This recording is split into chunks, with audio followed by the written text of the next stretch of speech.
baby mud daubers hatch, they have their first meal waiting for them. Holscher says in the South, young black widow spiders are a favorite food. As to whether or not mud daubers are beneficial insects depends on how you look at them. But if you're uncomfortable with their presence, just knock down the nest. If you notice them actively building that structure, what you can do is at night go and knock it down. All wasps, including mud dauber wasps, are inactive at night, and they sure aren't going to be there. If you keep doing that, that'll discourage them. You can also wait until they're completely finished with it, and then the wasps leave on their own, and then go out there and knock that down. Learn more about mud daubers at livingthecountrylife.com. I'll see you in the country. Living the Country Life. Ideas and inspiration for your place in the country. You can find more information on today's topic, share your tips, and post photos by visiting us online at livingthecountrylife.com. And to check in on Dragon Sports, the JV football team will be playing at 6 o'clock tonight at the Clinton football field. They take on Heritage. That is the JVs at the Clinton football field this evening.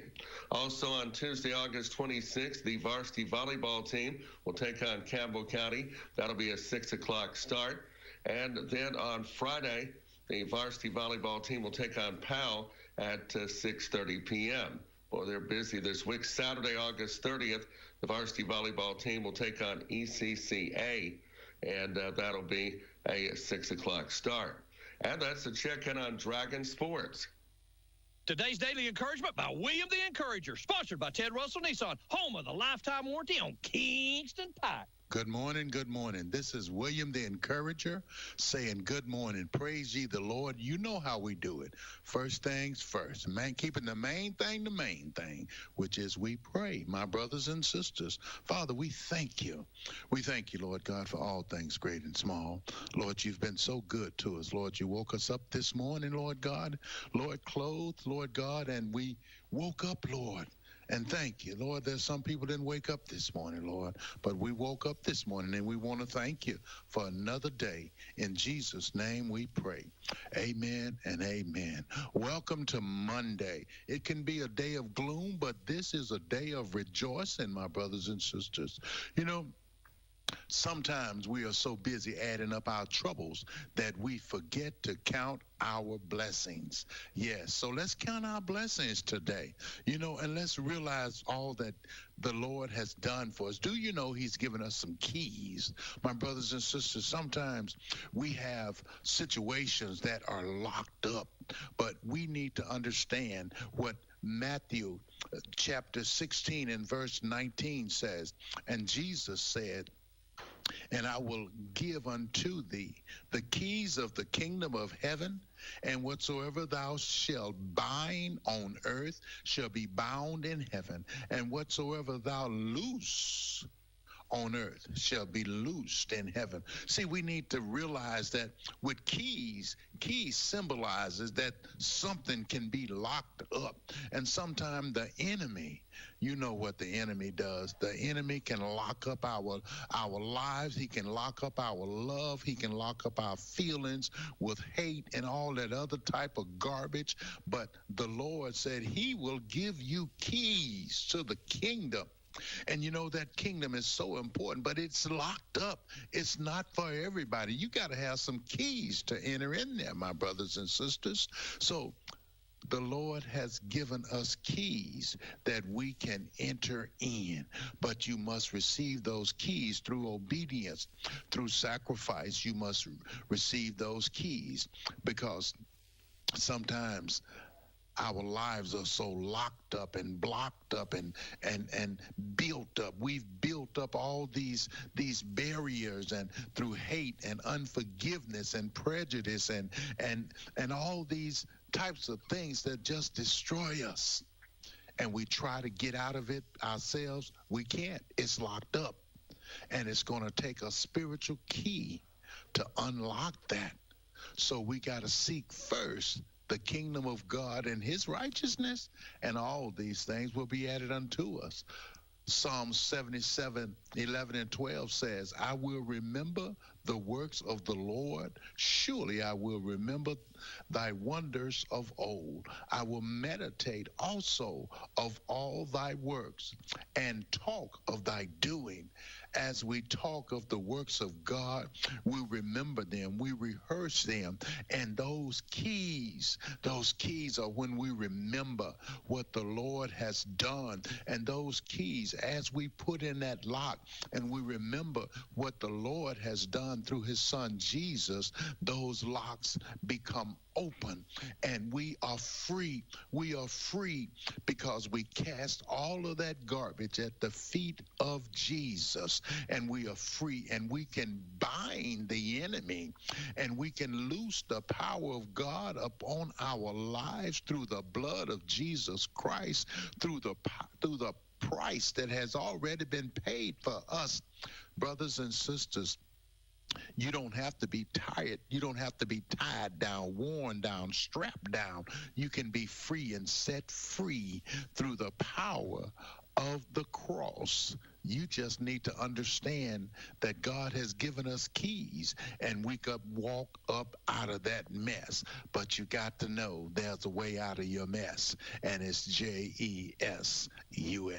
Praise the Lord. Where can you buy a brand new Nissan with a lifetime warranty? Kingston Pike. Hey, folks, Gerald Anderson with Ted Russell Nissan. You heard it right. Every new Ted Russell Nissan comes with a lifetime warranty, and that's a long, long time. Ted Russell Nissan on Kingston Pike. Good morning and welcome to AM 1380 WYSH and Ask Your Neighbor. Ask Your Neighbor can also be heard and seen on our website, WYSHradio.com. And if you are in Anderson, Roane, or Morgan County and have Comcast cable, you can watch Ask Your Neighbor on BBB TV Channel 12. Ask Your Neighbor is the program where you call in and do just that. Ask Your Neighbor. Do you have a comment? Do you have a problem? Or do you have a question? Then call in and ask your neighbor. 865-457-1380 or toll free at 877-711-4005. And for those of you that might be listening or watching on the internet, you can email from our website, WYSHradio.com. Just click on the Contact Us button and email your questions. Now sit back and listen as listeners throughout East Tennessee and the entire world answer your questions on Ask Your Neighbor on BBB TV 12 and AM 1380 WYSH. Good morning, my friends and neighbors. Welcome into a Monday morning edition of Ask Your Neighbor. Sheriff Russell Barker joins us here today. You have become quite the busy man. I'm sorry about the beeping. My computer sitting there is I don't know what it's doing. It's having a little party on its own right there, beeping and going on. But it's good. You've been busy, buddy. I have. That's a good thing, I reckon. I guess, yeah. So, congratulations. Thank you. You knew you were going to be, or maybe you told me on the phone. Maybe it wasn't last time you were here, but I know you're going to be president of the Sheriff's Association. Yes. And now you're Sheriff of the Year. Yeah, that one was a surprise. So, president of the Sheriff's Association, they have a succession plan where you run for second vice president, and then if you win that, you automatically roll into president-elect the following year, and then your second year or third year, you're the president. So we knew that was coming, but the Sheriff of the Year was a surprise. That's pretty cool. Yeah, it was neat. I'm assuming sheriffs from all over the state weigh in on that and vote. That's how that's decided. That's kind of why. Do you get a car or anything? No, got a nice plaque. Well, a plaque is good. No, it's it's voted on by the sheriffs of the association, and so it was an honor. That's good. Congratulations. That's has anyone in Anderson County won it before that you know of? I don't think so. We don't know. I didn't ask. I didn't think to look, but still, it's but cool. It was a good week. That was for sure. Well, go to Nashville. Did you get the? They held that. The family conference was held actually in Sevier County, and that's when it's kind of our end of the year. They have the banquet, and the new officers get sworn in to the board, and you swear the president in and all that, and that's when they hand out a couple different awards, Sheriff of the Year, and then they have a line award that Tom Spangler got. Okay. And it was. And it's just basically based on his work for the association. The TSA, even though it's got a multitude of things we're trying to do, but one of our primary focuses is keeping our eyes on bad legislation and making sure good legislation gets passed. So the legislative committee is a big deal because we have lobbyists, and we try to kill some bills and things of that nature. Is there legislation out there right now that's questionable? You guys are working on? We're actually meeting September 3rd and 4th to review what's coming up. Okay. Typically, all of our stuff is focused on criminal justice system, right? Historically, the universal carry is always a hot topic for us. Bail bonds is a hot topic. Sure. Things like that. So it's a lot, but there's tons of other things that come through there that we either take interest in or we just stay neutral on. So that's interesting. Marcy's Law was always, that's been going on for a long time, and that's always that was a big long one that we've been involved in because. What's that? I'm sorry. Refresh me on what that. Marcy's Law is a victims' rights bill, okay. Right? And on the surface, man, it sounded fabulous, yeah. Right? But it's been out west for years now. Basically, this guy from California, I believe, his sister was the victim of a heinous crime, right? Mm-hmm. And the legal system did not notify them of a ton of things, right? Oh, wow. So they missed out on some hearings, suppression hearings, and all this, and he was dissatisfied. As a matter of fact, I think she passed as a result of the crime. Like, I think she died from whatever happened. But at the end of the day, he made it his mission to put victims' rights at the forefront, which was a good thing. Now, honestly, Tennessee was already doing a bunch of the things that he wanted, right? But it kind of got complicated like a lot of things do because your legislation puts together these laws and they're counting on the information they're getting from back home, right? Yeah.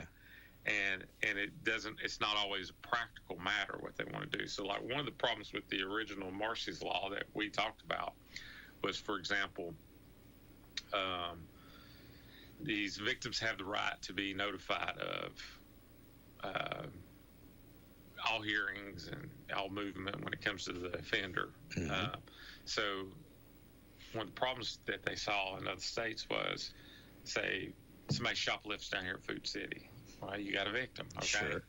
Food City. Yeah. So, but the way it worked was, the way it looked, instead of it being Sam Turner, the manager, right, coming to court, it had to be somebody from corporate.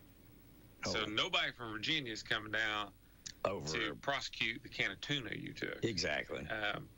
So there was some things like that, but Marcy's Law's coming here, a version of it, and we anticipate it'll be this year, and it has a lot of implications too, because like the TSA, we've been part of Vine Courts and all that, victim notification. And we're right now working actually with Rex's office to ensure that we're going to be compliant and able to do it. So software and just all these things come up where you have to navigate to make sure the victim's being notified. And at the end, the victim can decline to even participate in it. Even if you go through all the hoops and jumps and everything else. So there's a lot of things like that. And bail bonds was another big one that we just had. So basically, you're arrested, you make bond, and you fail to appear in court. Mm-hmm. Well, the Bail Bond Association got some legislation passed where if the government did not, well, not the government, right? I mean, Anderson County, Anderson County system. You don't show up for court, the judge issues a failure to appear. If it started out as you had 10 days to get that from the judge into NCIC, and if you didn't, then the county was on the hook for getting you arresting you, getting you back into court, right? And the bail bonds came off. Okay. Came off the bond. So basically, the first fix we had was, okay, it needs to be 10 business days, right? Yeah. And the reason being is when the judge issues it, he writes it up, signs it, then it goes to Rex's office, the clerk, and then it goes over to the district attorney's office, and then comes to me. And sometimes it's 11 days, 12 days before our office sees it to put it in NCIC. And we don't put it into NCIC unless Dave Clark says to. Gotcha. Right? So it was complicated. So we said 10 business days. And then as we got to looking at it deeper and deeper, it was a really nice piece of work on the bail bondsman's part, because basically it relieved their responsibility. Yeah. And so they had no real skin in the game. So they collect the bond or the 10% or what have you, and if there's a skip, if the paperwork ain't done on time, they keep the money and go on about their way. And what that means, and like it's like and there's all this stuff now where General Clark, and this isn't just him, it's across the state, he has to sign these extradition orders, right? Mm-hmm. So it used to be, it was willy-nilly, man, whatever you wanted to do. And what we would see, because I remember when I was with the city of Clinton, there was a guy that was up here from Atlanta, right, who was wreaking havoc on the city of Clinton. And he had warrants on him out of Atlanta. In Atlanta. So we made contact with him. It was in NCIC. Well, they would only extradite him back to Atlanta inside the state of Georgia. So the only thing that did was make him stay out of Georgia. Right. So as long as he didn't go back to Georgia. Yeah. We didn't. He wouldn't get arrested on that warrant because they weren't going to come get him. So Chief Scarborough's response to that was lay hands on him again. We'll take him down for him. Yeah.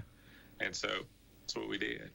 Yeah. But so that was kind of the thing. That doesn't sound like they were using that for. But now it doesn't work like that. When you sign those, as a matter of fact, I got 2 guys loading up today or tomorrow. They're flying out west to pick up a guy. Extradited back to here? Yeah, on an Anderson County warrant. And of course, now I've got to train these guys to fly armed to transport inmates. Do you guys work with air marshals when you do that? How does that work? Yeah, so I have 2 corrections officers right now that are certified to fly. Yeah, and they have to jump through boatload hoops because and we've driven them to. Most of the time we drive, we don't fly to go get them. But the way the way it is now, like. I mean, it used to be, well, it's a murder suspect. Yeah, we're going to go get him. Yeah. But now anymore, because of the statutes, we have to, it's everybody, right? Mm-hmm.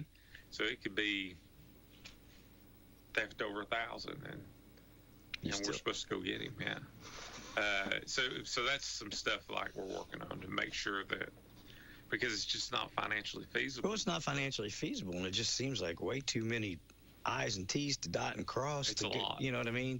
Just to fulfill justice. Yeah, well, and on top of that, we're not.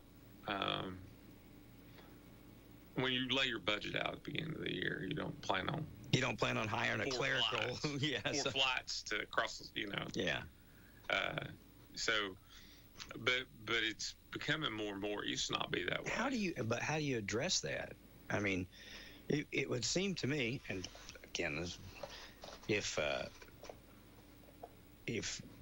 I commit a crime and I'm going and hanging out in New Mexico, it would seem to me it would be their responsibility to throw me out when you said, hey, you've got Ron down there and he's wanted for theft up here. Yeah, no, it don't work like that. So if you want them, you pay and you go through the process. They'll lay hands on him and catch him. Mm-hmm. But then you go. But it's our responsibility to go get him, to bring him back. I remember here a few years ago. I remember there was a young lady murdered up in Campbell County, and the suspect was found in Myrtle Beach. Do you remember that? Vaguely. And I just remember because the sheriff's department up there asked if they could stay in my condo, save money. I said, yeah. if you want to. So they stayed 3 days down there. I said, did it take 3 days to extradite him? They said 2, but 1 good day on the beach.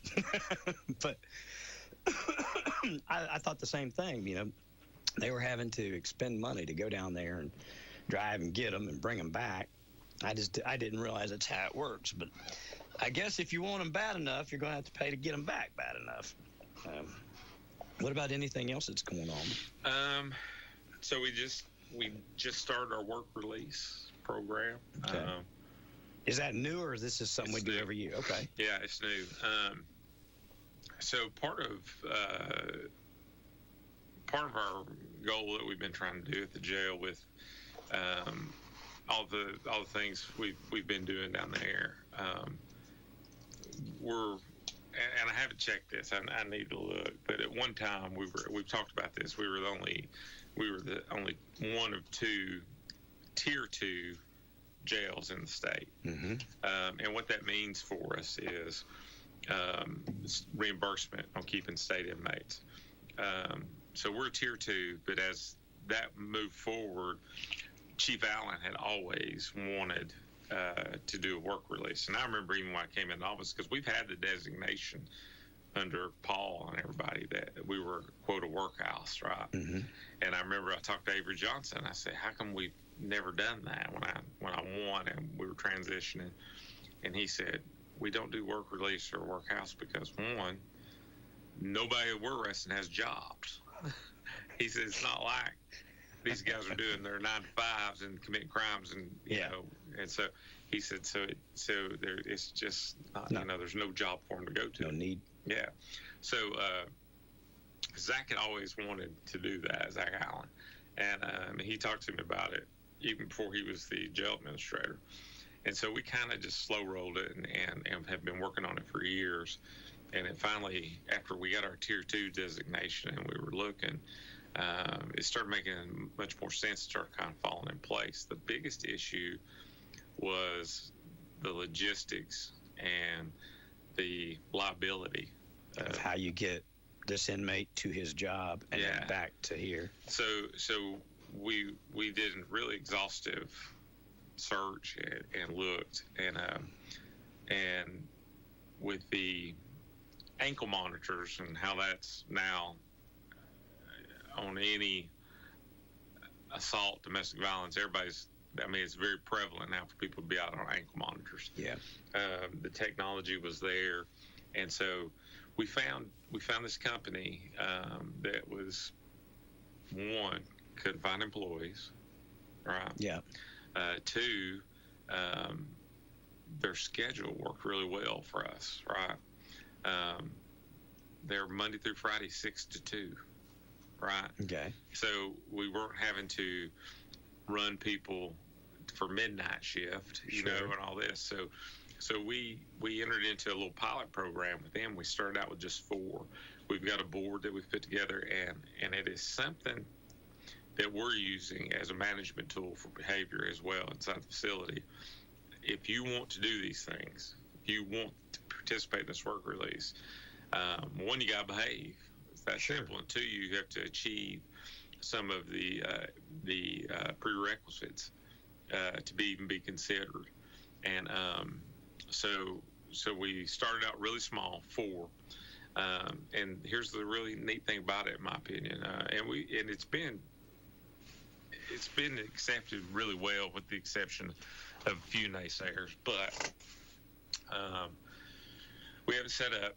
They're employed by this company. We take them over. They're on ankle monitors, and they have this restrictions that are opposed to them, right? They can't leave for lunch and things like that. But they're paid. And when their money is transferred over to their account, first off, we charge them for this service of managing their money, right? Yeah. And 2, we start paying their court costs, their fines, back child support. Okay. We make them whole in the real world. And our goal is one, to show them, hey, you can work and be okay, right? Yeah. And 2, what we hope for is that they will have money saved up, so when they get out, when they flatten their time with us, that they're they have some money to go somewhere other than the environment. Catch a bus or do something. Yeah. So so they have the money to move forward without going back to the environment that produced them. Do they work the job they had when they got arrested? Or no, this is a new job they never had. Okay. They never were employed there. And this employer has told them, hey, if you do good work and you flatten, you can stay here. We will hire you full time. That's pretty cool. Yeah, I mean, it's a real opportunity for them. And so we're real excited about that. And so far it's been really well. It's been. Is it a type of trade that they need to have knowledge of before going? No, they can be trained. They can be trained. It's a company that manufactures doors. Okay. And they have to work the line. Now, I will tell you this: there's some real benefits to the employer too. Like if they get over there and they're just not cutting it, they just got to tell us. They don't have to worry about hurting people's feelings, right? Yeah. If they're not a good employee, they don't have to go through all the they just tell firing us, and worried about. We don't want him back or her back. So on top of that, I told the HR guy, I said, here's the great thing: if they're sick, you don't have to question it. If somebody calls in sick, you're like, hey, he ain't sick. He just wants a day off. Yeah. No, he's sick. These guys are going to be sick. But so it's. They told us that their first week there, it was the first time in a long time they had actually hit their production numbers, because these guys were excited to be there. Yeah, they're just sitting and staring at the cell walls. Yeah.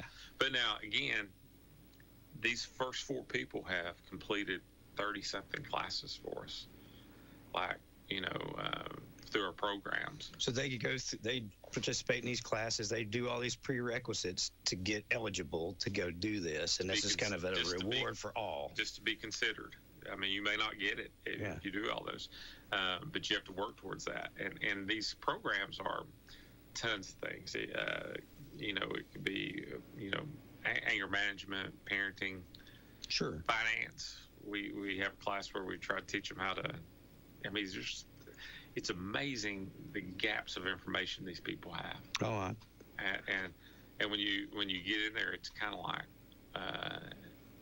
how'd you make it this far? Yeah, you're not surprised that the end result is this. Mm-hmm. And so decision making, I mean, just making bad decisions. I mean, just things that, boy, I hate to say this, but parents and the education system didn't give them somehow. You know what I'm saying? Yeah, I don't know. It's the falling through the cracks, folks. Yeah. So it's a real opportunity for them to do a hard reset, in my opinion. And so you 4 folks in it right now? Right now it's 4, yeah. And how long have they been doing it? 2 weeks. Okay. So it's fresh.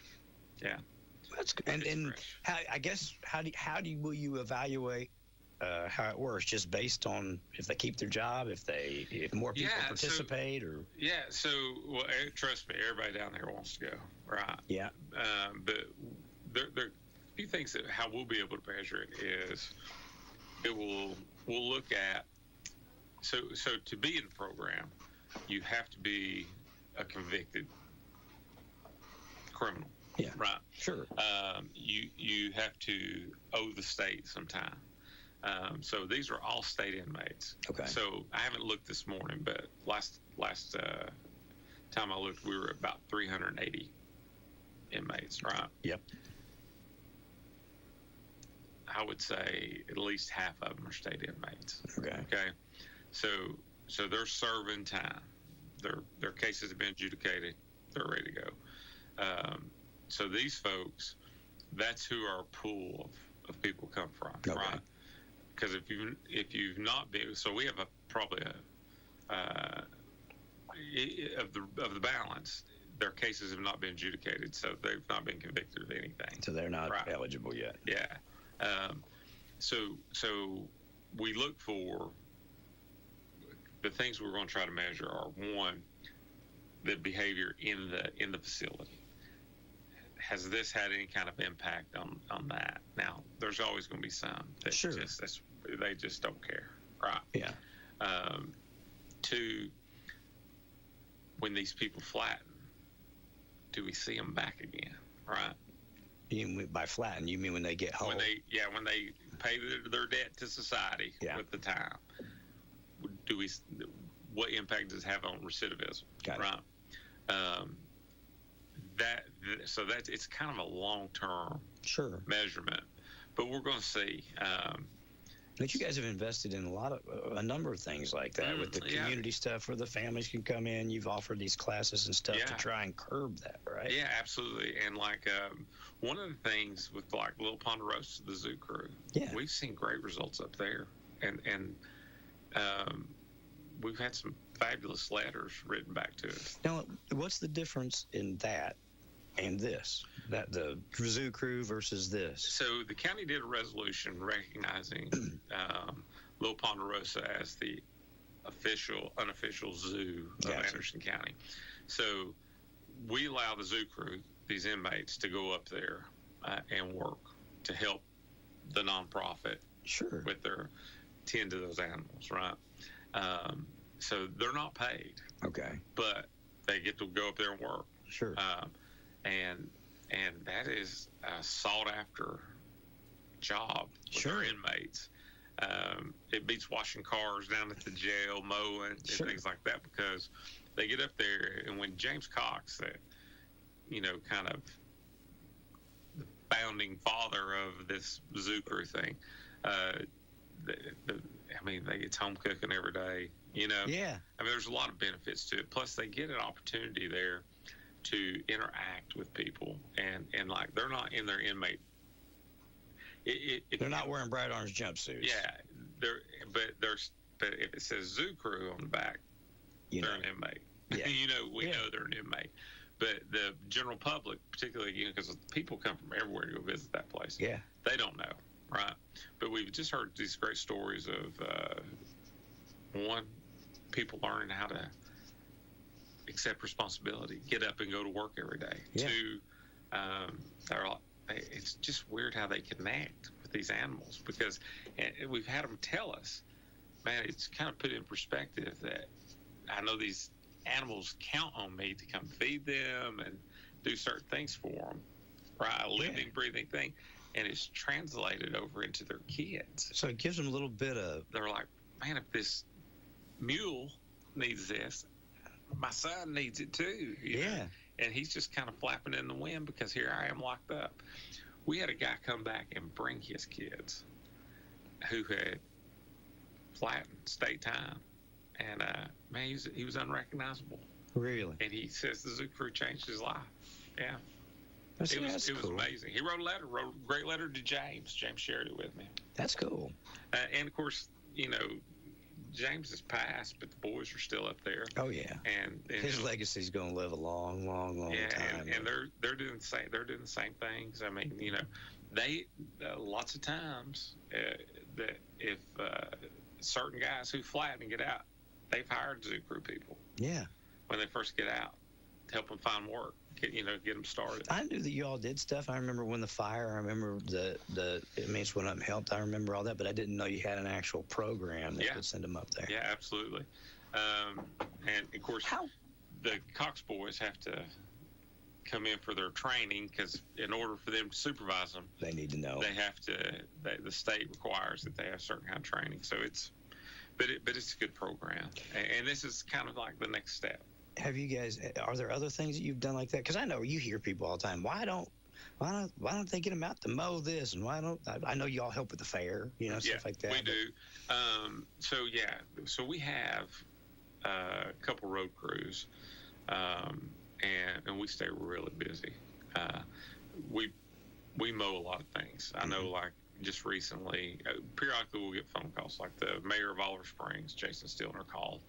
There's basically this abandoned cemetery up there that we go up and keep cleaned up for them.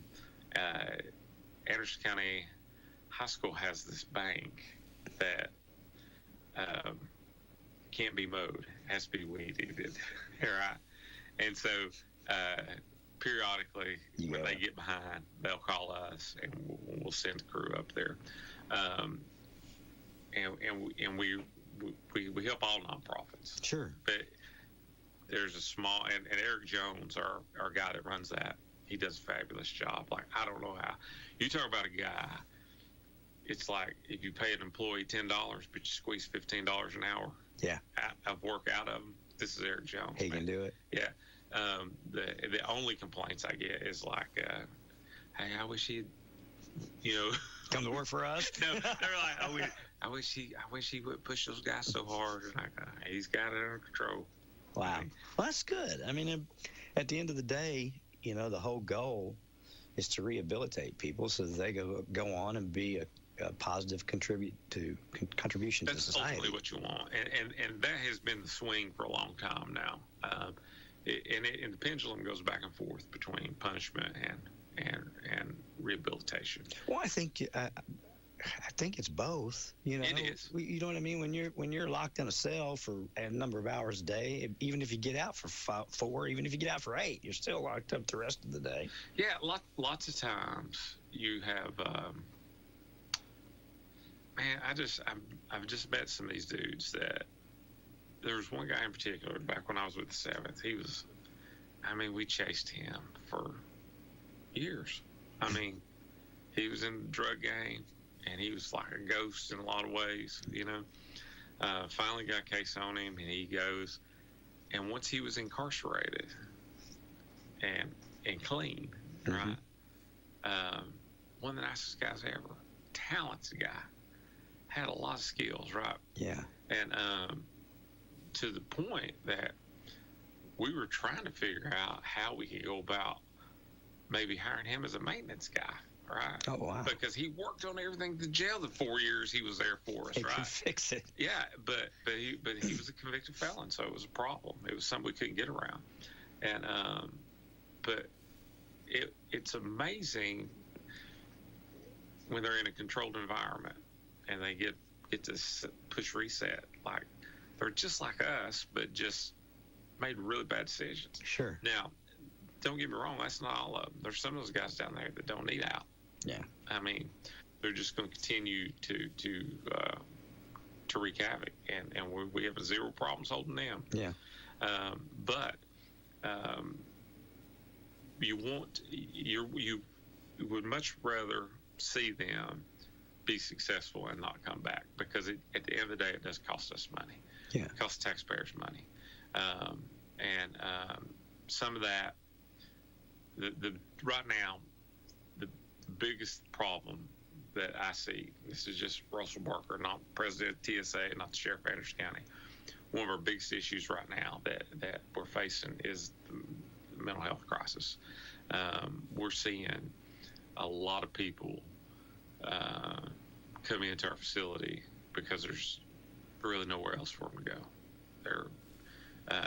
They've got mental health issues, and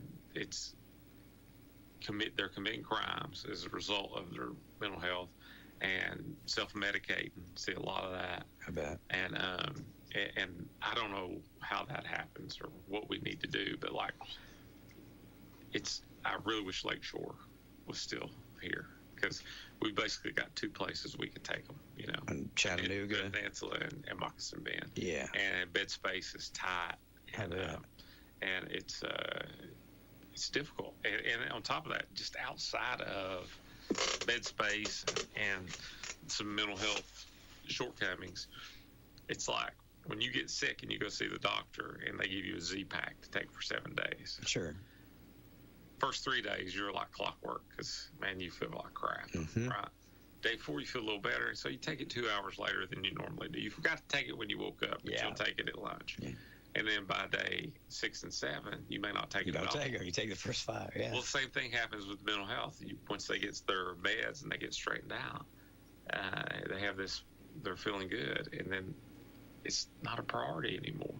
And then they spiral back out, What do you think's causing that these days, Russell? What do you think's causing people to be in such turmoil? I bounce back and forth, right?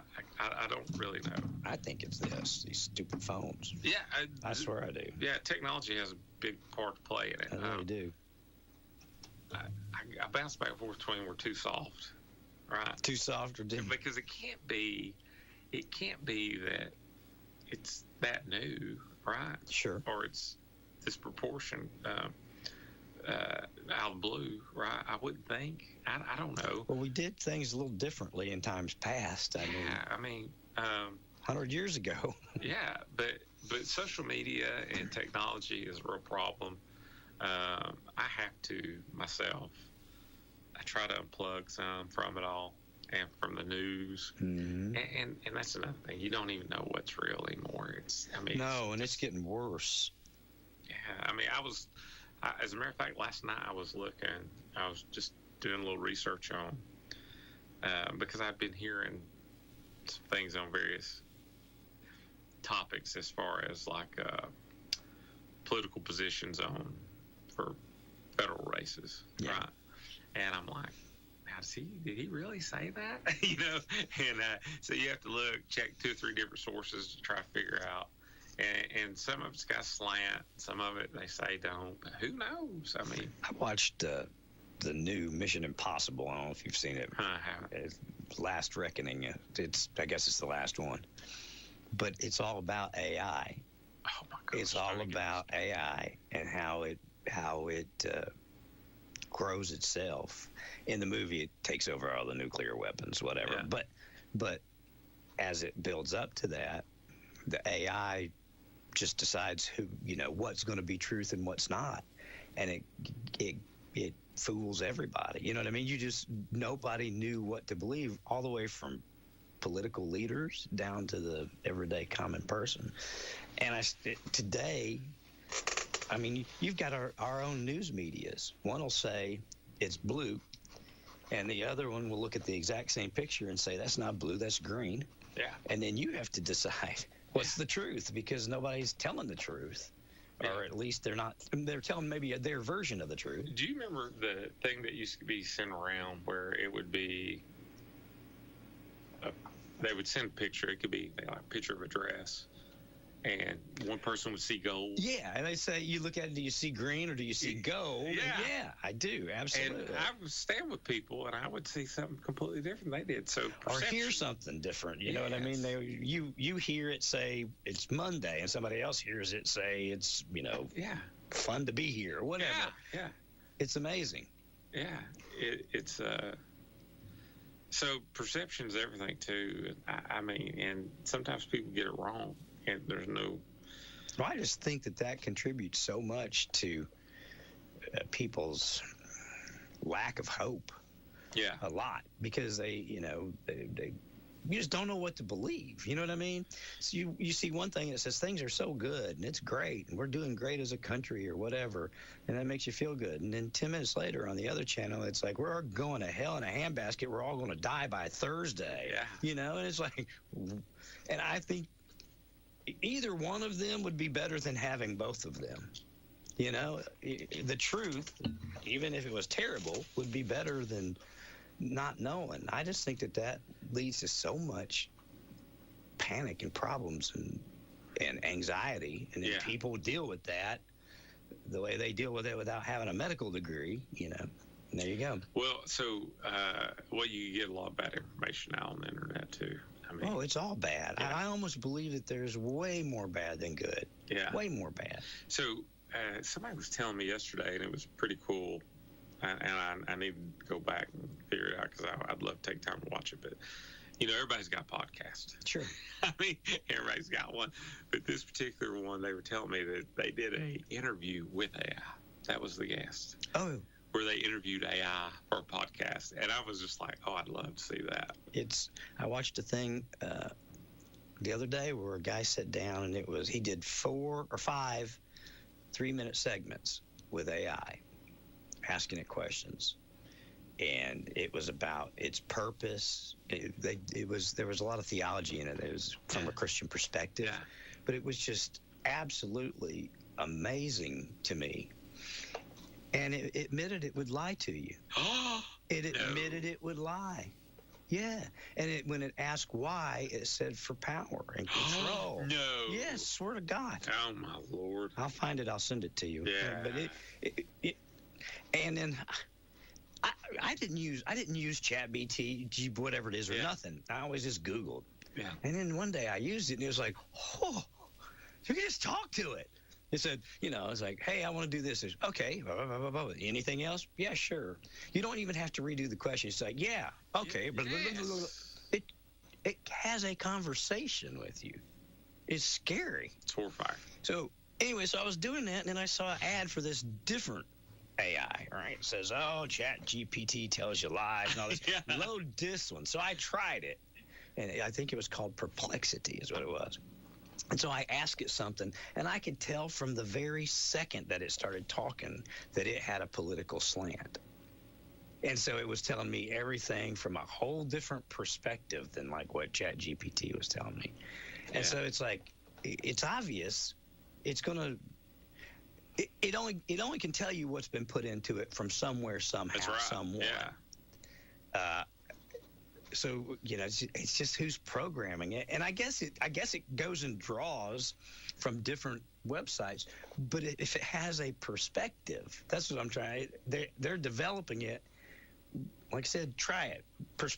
Perplexity versus ChatGPT. Ask them both the same question. You'll get not different answers, but totally different perspectives on the answer. It's framed differently. And so and then after I watched that movie last night, I was like, well, we're just, we might as well light it on fire now. We're done. It's over. It's coming. Well, but I think that contributes terribly to people's,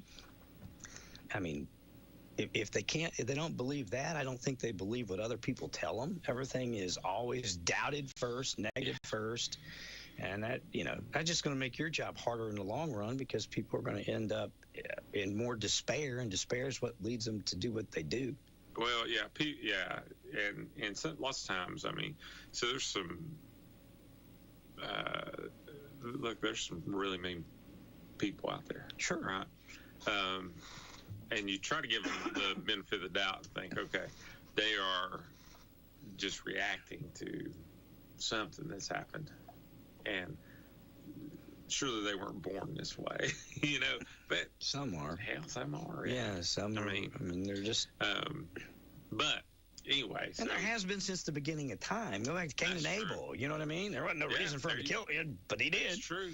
So it's like people, some people just, and it's, it's the devil. Is what it is, but it's not always recognized as that. But that's exactly what it is.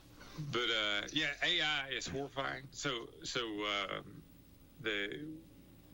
I joked about this a long time ago, but it's come to be true now. So, and I think we've even mentioned this before, but like filters for pictures, right? Yeah. In the beginning, social media was a great place to find a recent picture of someone that had warrants. Yeah. Sure. So. But with filters now, you can walk right past them and say, "Well, that ain't them," because I've done that. And so it's all just really. Tracy's done it before. She's like, "Come here, look at this," and show me a picture. I was like, "Oh, okay, yeah, okay." And she's like, "Now look at this. Here's the real person." I was like, "Holy cow, that looks like that person's grandmother." Yeah, it's crazy. 100%. Yeah. But so we're going to see more and more of that. In law enforcement. So I would tell you this, too, that's really worth mentioning because we just had this thing, and it's one of the things, too, I think Tennessee Sheriff's Association's legislation committee, I know it's going to pop up. So these scams that we're seeing, right, one of their new ones that's really hitting big is it's always surrounded where you've missed court and you got to pay a fine. But their new thing is they're sending you to Bitcoin machines. Really? Yeah. And guys, we ain't never going to ask you to pay in Bitcoin. Ever. And there is absolutely nothing wrong. Like our live person, they had one on the phone. This is just recently. We had a guy come in. He's on the phone. And he's missed jury duty and he has to pay $900 fine. Okay. Or go to jail. And he tells them, well, I'm literally right here at the sheriff's office. I'm going to come up. And the guy on the phone, the scammer, says, if you walk in there, they're arresting you. And he says, well, I've got the money. I'll just pay. Walk in. Yeah. And they said, I'm telling you, you'll go to jail if you go in. He walks in. He's standing there in front of Galloway, Chief Galloway. And the party with him is explaining. He's still on the phone. Galloway says, just hang it up. It ain't us. And the guy goes, hang on. He pays them, finishes the thing standing right in front of us. He pays it? Yeah, it's right in front of us. And Galloway was telling him, hang it up, it's a scam. And that's how convincing these people are, right? He's standing at the sheriff's department looking for him, and he's paying the guys on the other phone. Don't believe your lying eyes, believe us. Yes, yes. Wow. So, and then we had a lady the other day, and we just didn't know what to do, but she was pitiful. They got her for $12,000. Bitcoin machines, and I happened to be cut through the office, and she's telling me about it, and I knew her. I'd coached her grandchild of hers in some basketball youth sports back in the day, and I didn't know. I mean, she didn't have $12,000 to be given away, and she was just a mess. Mm-hmm. So I picked up a phone call to Sheriff Spangler because they'd sent her, because we don't have any Bitcoin machines in Anderson County that I'm aware of. But they'd sent her to these 4 different Bitcoin machines in Knox County. And the reason they went to 4, because the maximum on it was $3,000 per transaction. They had her on the hook for 12. So she had to make these 4 stops, right? So I called Spangler, and so we sent some detectives out to Knox County to these 4 locations. Spangler sent his. We unplugged those machines and wrapped them in crime scene tape. Really? And I said, there's evidence of a crime in this machine. And, of course, the people, what we learned from this was people that own these shops, they didn't care, because the company that actually owned the Bitcoin machine was paying rent. They just rent the space. So they were not out anything, right? Wow. So they said, yeah, have at it. So we unplug it, wrap it in crime scene tape. And so we finally get a hold of the people who own the machines, right? Mm-hmm. And they return a portion of the money, which was their profit. But the Bitcoins had already been electronically purchased. Were gone. Money, vast majority of the money was gone. But guys, we will never, ever, ever, we won't even collect money at our office. Yeah. We're going to go to the courthouse to pay. You guys don't even call people on the phone and tell them they owe money. That's what we've said that over and over and over and over again, and These people are just really convincing. Well, I saw a thing on the news. It's been a couple years ago where a lady answers the phone, and it's her daughter on the phone, right? Mom, I hit this truck in the parking lot. This guy is extremely mad. Says he's part of a crime family, whatever, and they're going to do bad things to him. And then the guy gets on the phone. She hit my truck. It's going to be $10,000, whatever it was. Yeah. If you don't give me the money, then we're going to take your daughter. Well, it wasn't even her daughter. It was a voice patterned after it. Yeah. And she took off. I mean, she was sitting there with her husband and said, "We're going to go do this." I think it was on 60 Minutes I saw this, and he followed her on the phone with the real police, trying to figure out what was going on and where they were. But they never would tell where they were. They kept trying to send her to, like, Walmart to get gift cards or whatever the other stuff was. But she feared it wasn't her daughter, but she wasn't okay enough that she wasn't going to go. Yeah. And help her daughter. So it's just, I don't know.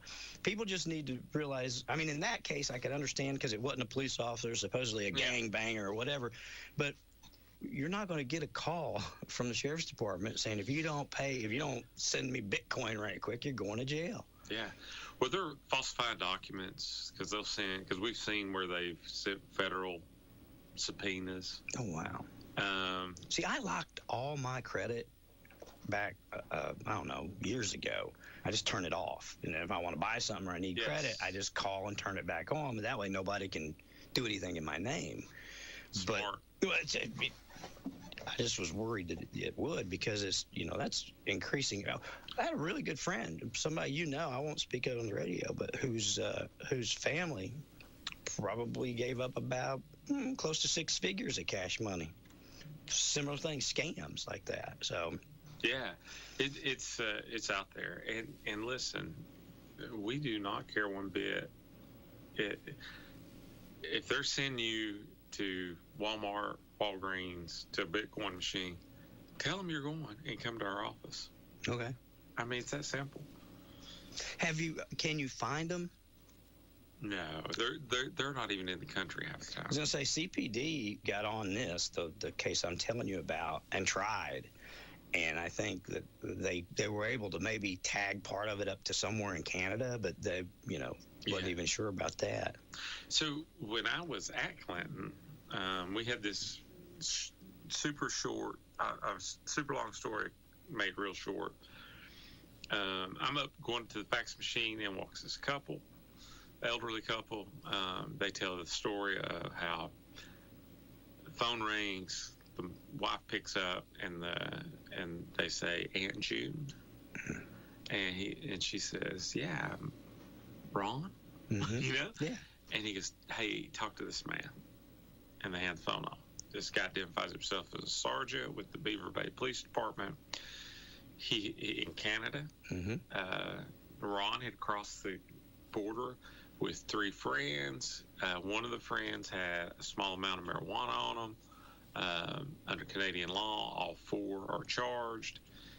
He has a court hearing in 4 hours. You need to send $10,000 to this international bail bondsman in Houston. And he's real embarrassed. Don't tell nobody. So she's wandering around the house trying to figure out how to come up with $10,000. Her husband's outside mowing. He comes in. He notices something's not right.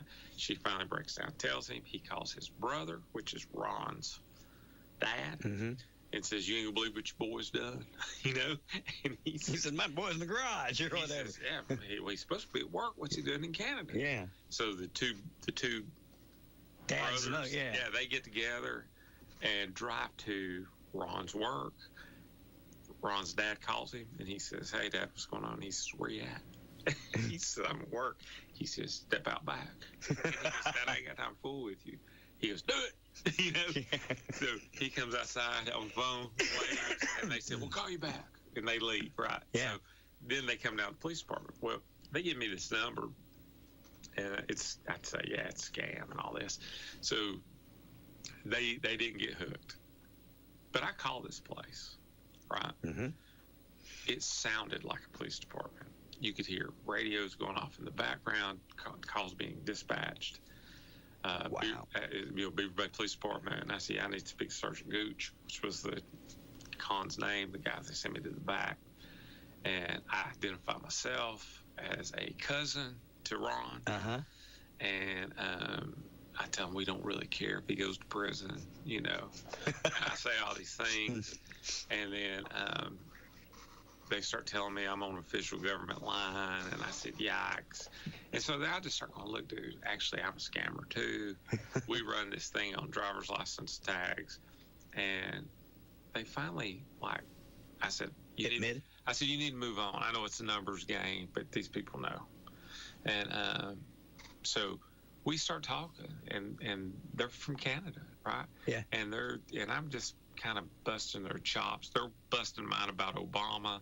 I'm busting them. I say, how come only teams in the United States win the NHL Cup? And I just, I'm just, so CID's watching me get them to talk about it, right? And so I say to them, I would love to know more about how your scam works, because, like I said, we got this small scam, but like $900 is a big lick to us, and you needed $10,000. Tell me how it works. And he says, send me $1,500, and I'll tell you all about it. And I started laughing. I go, will you take a check? And he goes, not from you. And so we hang up. Well, as the word spreads, somebody else says, hey, call back up there. So I call back up. Beaver Bay Police Department. Speak Sergeant Gooch. They transfer me back. Guy picks up. It's Sergeant Gooch. I say, hey, this is Russell again. And he goes, hey, wrong gooch. That guy's went home. He said, but they told me all about you. Oh, wow. And I said, okay. He said, so you got some license plate scam? I go, yeah, hey, do me a favor.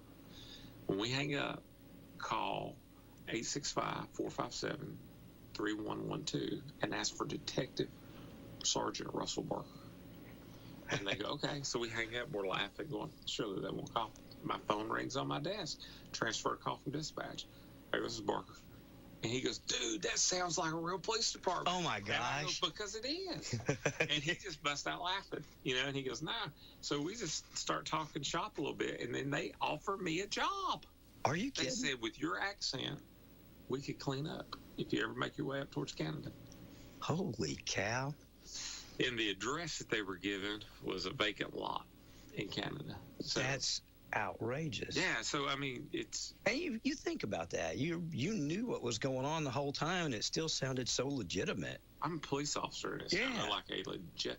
Like, for a brief second, I thought, maybe this guy is in trouble. But I even knew they'd already laid eyes on him, right? But it sounded like police. It's happened over and over. People, if you listen to Trading Time, George, usually one of the last people that calls, he's been calling for 30 years, lives in Fountain City, did the same thing with his grandson. Exact same thing. They called him. He was like, hey, Papa, I've gotten in some trouble. I need you to talk to this guy. Hands the phone to this guy, and this guy goes on and tells him he's done something, and I can't remember what it was, but he was planning on paying it. And it just so happened that while he was on his cell phone talking to them, his grandson's mom, his daughter, called his wife. And he was like, ask her what he's doing. She was like, he's right here. He ain't nowhere, or he would have paid it. So another thing for everybody to look for, too, is whether it be your threat of being incarcerated or the old Publishers Clearinghouse, where you have to pay taxes on your winnings. Yes. They want to stay on the phone with you. Yes. That's part of their thing. I can promise you, law enforcement ain't going to want to stay on the phone with you. No. We got better things to do. Yeah, because and so if they're wanting you to stay on the phone, and guys, do not hesitate. And it doesn't have to be the sheriff's office. Stop in at any police department, whatever you're closest to. Get there.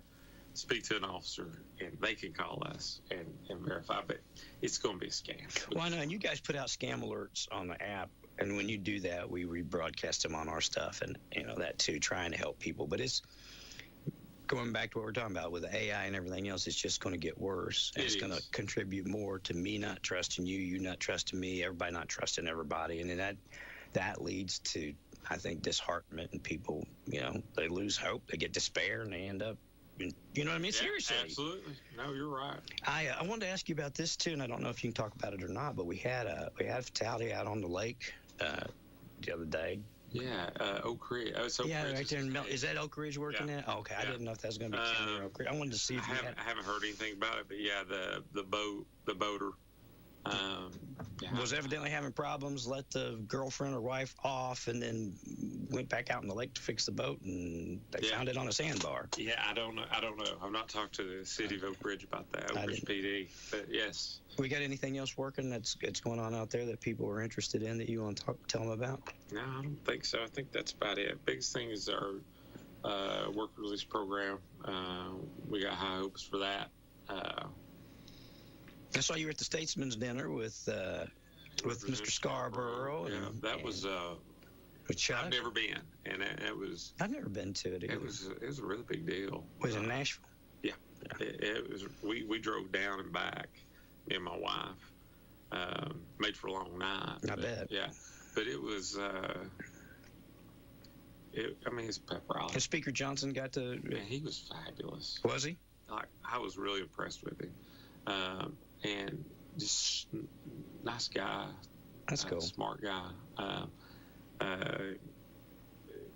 Seems super sincere.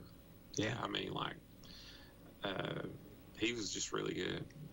Funny guy. He was funny from the podium. Of course, who knows? But yeah, it was. There were 1,700 people there. Really? Yeah. And then what is a Statesman's dinner? Is it a fundraiser of sorts, or is it? Yeah, for the Republic, for the state GOP. Gotcha. But it's a pep rally. I mean, that's really what it was. That's cool.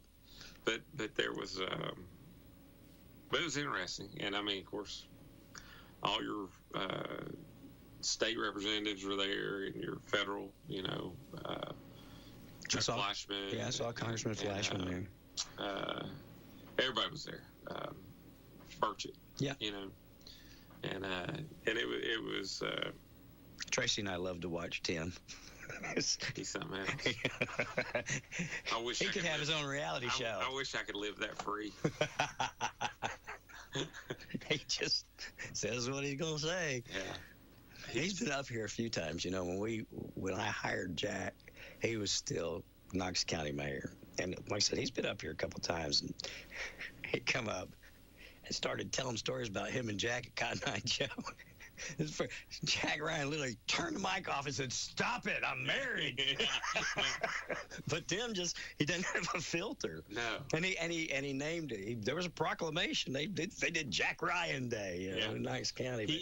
He's a great storyteller too. He is. I mean, he's so funny. Yeah, that's good. I'm glad I think it's good to get out and do stuff like that.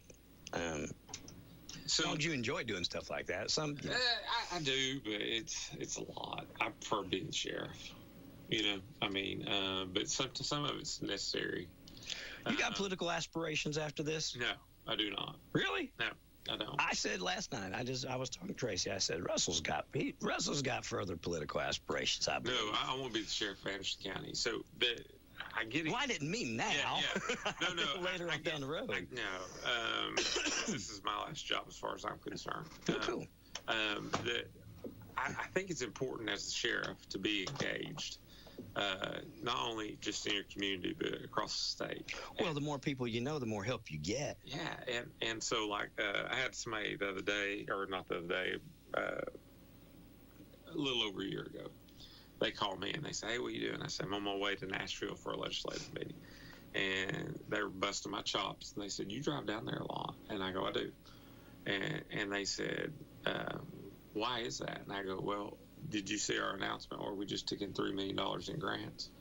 That's for right. The sheriff's office. He said, "Yeah." And I said, "It ain't free. Yeah. I've got to have a seat at the table." Well, you put in the time. Yeah. So I mean, and look. It's about relationships. It is. And I've got some really good staff. And you have to advocate on behalf of Anderson County, not just the sheriff's department, but the entire county. You have to do that. Show them the good things you're doing and how. And at the end of the day, Ron, too, these grants, they're our tax dollars. Oh yeah, they're our money. Bring it back. Yeah. It's our money anyway. Yeah, so... I saw where General Clark, we had it on the news too. The young guy that killed his mom over a cell phone. Yes. I mean, did you guys work that? We did. And I guess he pled. He did. But that just, to me, was just like, man... if there ever was an indictment on our world today, that pretty much was it. Yeah, that case, I remember when all that happened. And so that's brought up another issue that, as a matter of fact, they had us, Anderson County, weigh in on, primarily because of that case and one other, the housing of juveniles. Yeah. So we no longer have a juvenile detention facility, and we never had a big one. Yeah. They used to have that annex building down there behind Sellers that held 4. Yeah. 4 juveniles, and that thing got shut down, and I don't know why, but what I remember, because I was at the city back then, but what I remember is because housing juveniles is so different than adults, and it seems like somebody beat the CO in the head with an Etch-a-Sketch and escaped. Yes. But Richard L. Bean is the closest one to us. But there's some talk about that and what that means. But we've had instances since I've been the sheriff where juveniles have committed serious crimes and they've moved it from juvenile court to adult court. Well, when they do that, they become mine. Well, you had one last time you were here. You had a juvenile, I think, was either going to be tried as an adult or that you guys had to kind of rope off an area. And we do. And it's problematic for us because it's not just keep them away from the adult men. It's sign. It's not just physical. Keep them. It's sight and sound. So they don't even supposed to be hearing what's going on the other side of the world. Yeah. Wow. And we're just not set up for that. So it's really a problem for us. And but there was some legislation because they sent out this thing, and they asked specifically that I respond to it because we've housed juveniles as of late, right? Even though we don't have a juvenile facility. But there's a lot that goes into that because regardless of they're being tried as an adult, there's still juvenile court is totally geared towards rehabilitation. Yeah. Right. There's very little punishment. Yeah. Very much. Yes. Yeah. But even on the heinous crimes, such as this kid we're talking about, his detention is still different than the rest of the guys that are in there, adults. You know what I'm saying? Yeah. We have to make certain exceptions and things like that. But it's a lot, and we hate housing them. Just to be quite honest with you. Let me ask you this: what is the difference in a juvenile facility and a regular facility? I mean, do you have to be trained different? Do your people? Yeah, there's so much that's different. Like even going hands-on with them, it's different. All right. So you mean the way that you deal with them, handle them, so move them from one area to the other? Okay, so when you go to when SROs and that thing kind of evolved, right? Yeah. So you took street cops, put them in schools. Gotcha. Right. So when a kid would act up, he did what he was trained to do. What he does on the street. Yeah, what you do on the side of the road. Yeah. So, and as that program evolved, because the teachers were taught something completely different. You could have a 6'3", 15-year-old that weighed 250 pounds getting violent, and these teachers were taught straight techniques. Police were taught eliminate threat. Yeah. You know. Yeah. I mean, so it transitions over into juvenile corrections too, right? And particularly like Richard L. Bean, like they're not holding. I mean, it ain't just much truancy, right? No, they've got some real ones over there. So it's different for us, and you have to make exceptions for these juveniles that you just don't do to your normal population, right? They get access to things that the adults don't. Yeah. Do you ever? When the mayor was up here, we talked briefly about Justice Center, and everybody seems to be on a. I don't know. Everybody seems to be open to listening, talking about the possibility of that coming. Obviously, people don't want to raise taxes and stuff, but if that were ever the case, could you see us including a facility, a wing, a place? I would advocate against it. Would you? Yeah. Because it's like a whole different world? Yeah, I just don't. But what are we going to do with them? We've only got one place here. And I know for a fact there's been a lot of times, a lot of things when either judge wasn't available or they were full or whatever. They just didn't have anything to do with them. That's true. I don't know. I don't know enough about the housing juveniles other than what it looks like at an adult facility that isn't set up for them. I know what we have to do. And I don't know the inner workings of Richard L. Bean or any of those others. It's very cumbersome for what you have to do right now, isn't it? It's problematic. I mean, imagine somebody said, "Okay, Ron, you got WYSH, classic country." Yeah. but we need you to hold these hip hop records and play them. You're going to know how to get them on the air. No. You're going to. I don't know which ones are popular. Yeah, but you ain't going to know. Yeah. I mean, so it's like that. I mean, it's just not your element. Yeah. I mean, we know how to lock it down. We know how to incarcerate. And like our programs are geared towards adults. No. You know? Yeah. So even if we're holding a juvenile and we want to, and there's this whole thing of education. Yeah, because they're not adults. They're not educated yet. We have to get tutors in there to teach them still. So what, in this young man's case, is there they send him somewhere in the state then to be held until he's an adult, or how does that happen?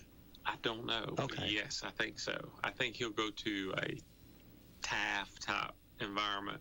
Okay. A quote unquote juvenile prison, you know, and then once he hits a certain age, he kicks into the state. What do you think about National Guard police in D.C.?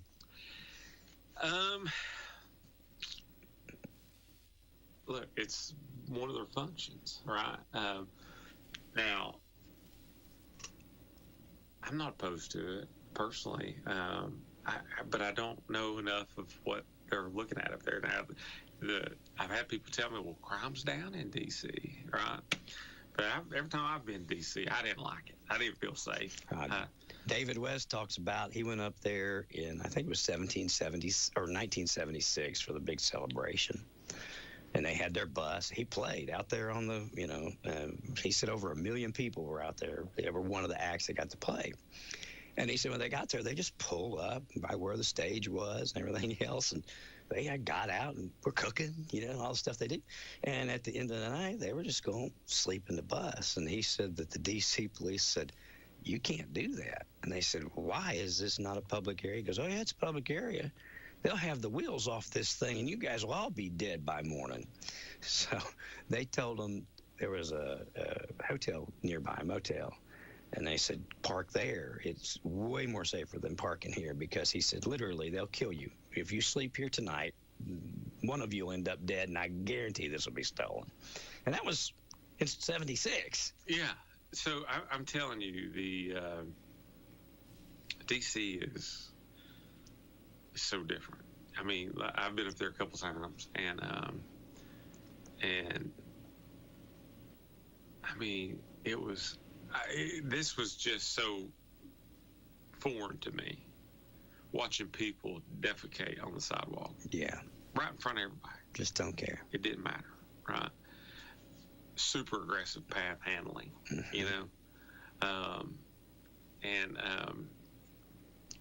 Well, I think the thing that did it for Trump was the young man that was there working for Doge that tried to stop a carjacking a lady and her child, and he got beat within an inch of his life. Yeah.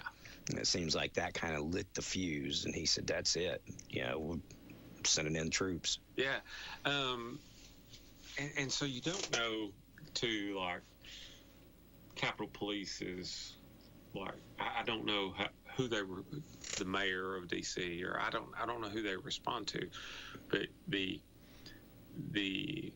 political environment of a head of an agency can for sure dictate the type of response you get from law enforcement. Oh, sure.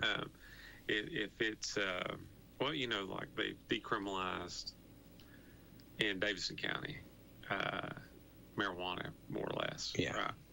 Right? And I remember Sheriff Potter and I were up there for the first time, and we're coming out of a Walmart that we about never found. Right, and the first time I've ever been in a Walmart with escalators. Oh wow! I didn't know that. And we're picking up just a few items to take back to the hotel, and then I fainted when I had to pay 10 cents per plastic bag. Oh wow! I didn't know that. Yeah, because plastic's bad for the environment, and it's what they told me. And I'm like, that ain't free. Wow. Those aren't free. Now bring your own bag. Yeah, supposed to bring your own. Me to do. Yeah, bring your own biodegradable bag. Yeah. So we pay 40 cents for 4 bags or whatever. We walk out, and we come off the escalators, and we step out on the street, and I smell burnt weed. Mm-hmm. I'm smelling. somebody's smoking weed. Mm-hmm. And I'm looking around, and I said, you smell that? Wayne says, yeah. I said, somebody's lit one up right here. So we're looking, trying to figure out. In police mode. Yeah, and then all of a sudden, it dawned on us, it's probably not against the law there in D.C. Wow. I mean, it's just, I'm not even trying to get into the debate on whether it should be legalized or not, but it's just a different environment. Just such a different environment. Politics changed the policing. And when we came, our second trip, when Trump accepted the nomination for the public nomination, we were there on the last night of RNC. And I'm telling you, what was happening in the streets was unbelievable. I mean, rioting? It was short of rioting, but there were these people riding around on bicycles that were government paid for bicycles, like it's part of their transportation thing. Yeah. They were, Wayne and I were in uniform. They were swerving close to us, talking smack. Things you just don't do down here. Yeah, it's a different world. And we talked to Capitol Police, and they said, you can't go down this street because you're about to walk right in the middle of BLM Square. They said, dress like that. And they knew we weren't armed because we couldn't go into the White House armed. Sure. And I'm like, well, why'd y'all put me in a uniform? And it was just such a different world. So look, I'm we're lucky we don't have that here. We really are. Yeah. Things are changing here too, in so much as. But I've had people say, look, you should be, Russell, you should be horrified that he's activated the National Guard because there's not a problem. Crime is reportedly down in D.C. Well, look. One, I ain't following it. I'm not a law enforcement officer in D.C. And let's say crime is down. And I think the number they use is 30%, right? Mm-hmm.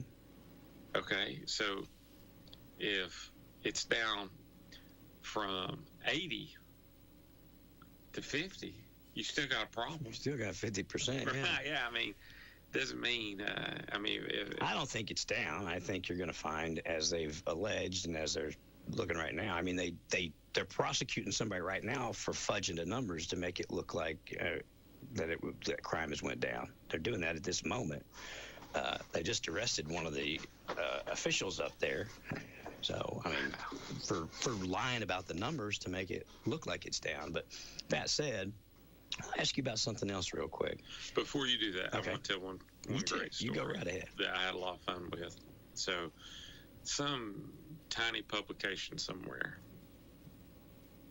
way before I was sheriff, I was the director of the task force, come out with this thing saying that Oak Ridge, Tennessee, was one of the top 5 safest cities in the country.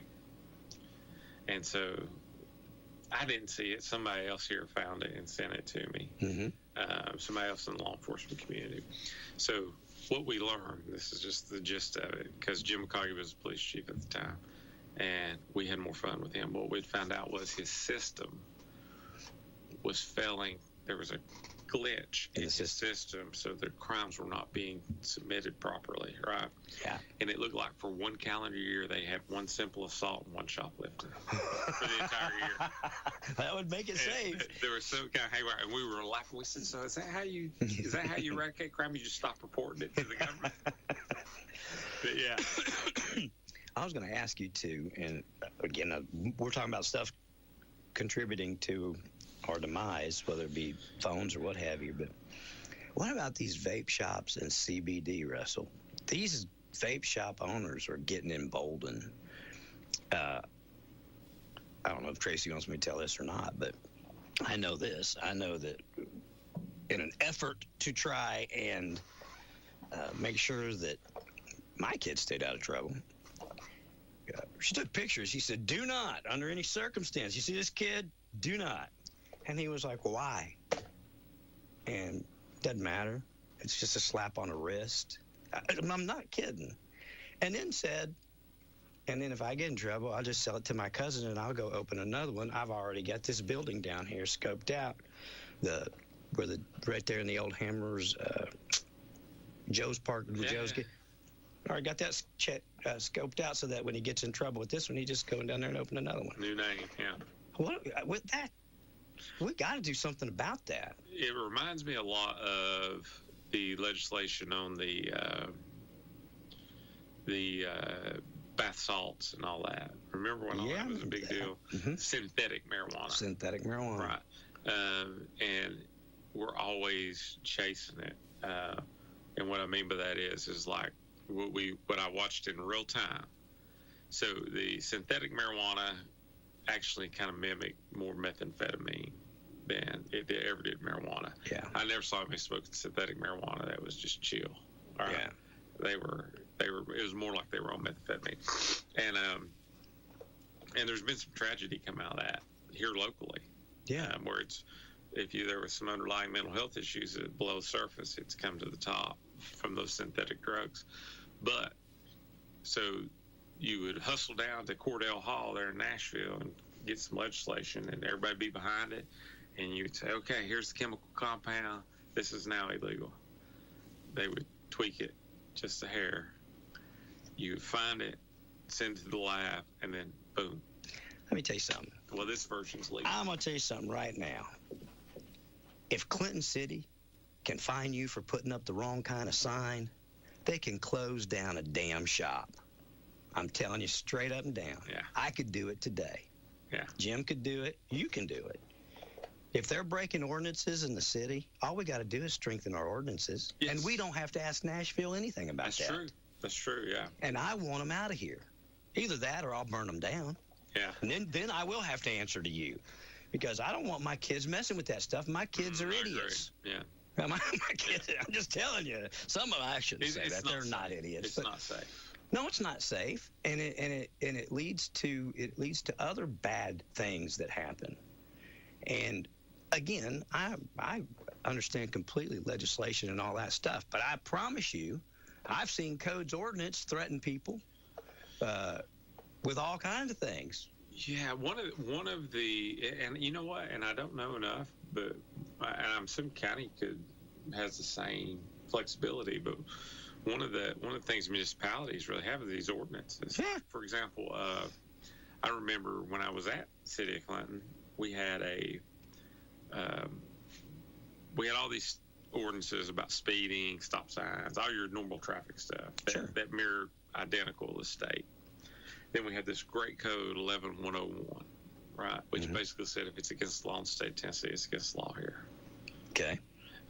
So if it was not speeding, stop sign, seatbelts, insurance, you could, squilling tires. They didn't have a specific city ordinance for it. You still 11101. Yeah. So you're right. Well, it's becoming something that, I don't know hardly any kids of the age of 13 to 16 that haven't tried or don't use or whatever a vape, and it's just, So you're right, and honestly, before these shops popped up, we would see a lot coming through the mail. Oh no, they'll come through the mail. Not only that, they break in, kids break in and rob them, or somebody breaks in and robs them, and then you end up with them sold on those, sold out, not black market, but I mean, sold on the street. Yeah, I've not seen that specifically, but I remember, I hate to say it, but China. Oh gosh, yeah. Yeah, you could order off Chinese websites. Well, and I can't remember. Again, this is a news program. This wasn't Facebook or something like that. I was watching news, and they were talking about they went into a vape shop, and less than 0.1% of the vapes that they had were the vapes that have to go through whatever process we do here in the States. All the rest of them were knockoffs from China. Had absolutely zero legitimate vetting of what it was. Yes. Not that any of them are good, right. but they they could be anything from fentanyl to Lysol in them. Yeah. I just don't know. Again, Me and you can't go open a liquor store next to the church. You know why? Because there's ordinance against it. Right. So why can we open a vape shop next to a church? I don't think you should.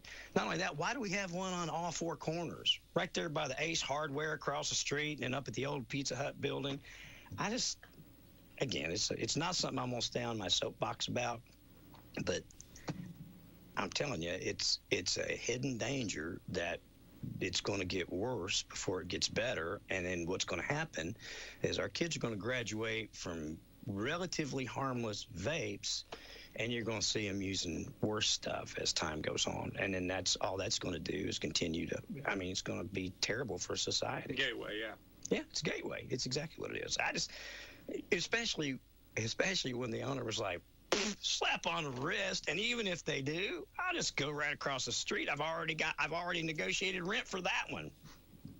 Literally. And my cousin, because I'm from another nation, I could sell this one to him, and then he can do it.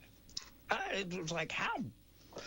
I said, I'm so glad they didn't say that to me, because I would be in jail today. Because I would say, well, guess what? I got a cousin, too, and me and him are about to whip your tail. Yeah.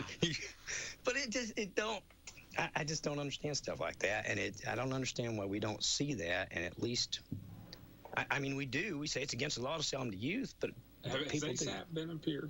Has ASAP been up here recently? It's been a while since ASAP's been here. I'm interested to hear what because they're kind of on the forefront. Yeah, of that. they were working on it. I haven't. No, it's been a while since ASAP's been up here. I need to get with them and see. But anyway, I'll leave that be. Anything else going on? Congratulations again. I really do. I'm proud of you. My wife and I were talking just yesterday. You're doing a good job, and I appreciate it. I can tell you. Well, it's I don't know all that goes into sheriffing. But I can tell you're running all the time. Yeah. I see you from one place to another from your social media. Yeah, it's busy. So, and if there's anything we can do for you. Anything else? I don't think so. You good? All right. See, me and you could go on for another hour. I could keep you here for longer, but I'll let you go do the policing work. All right, folks, we'll wrap things up for the day. Hey, thanks, everybody. Hang out here with us. More is on the way here on WYSH. Resetting your password, unsubscribing from emails, printing, anything. Why are simple things sometimes so complicated? Thankfully, with an auto owner's insurance independent agent, getting the right coverage for your business doesn't have to be one of them. So you can get back to the important things, like learning how the printer works. That's simple human sense. Contact Fox Insurance Group at 865-482-0513 or find us online at grayfoxins.com today. Thank you for listening to AM 1380 WYSH and Ask Your Neighbor. Make sure you tune in at 10 a.m. each day, Monday through Friday, right here on AM 1380 WYSH and BBB TV 12, or listen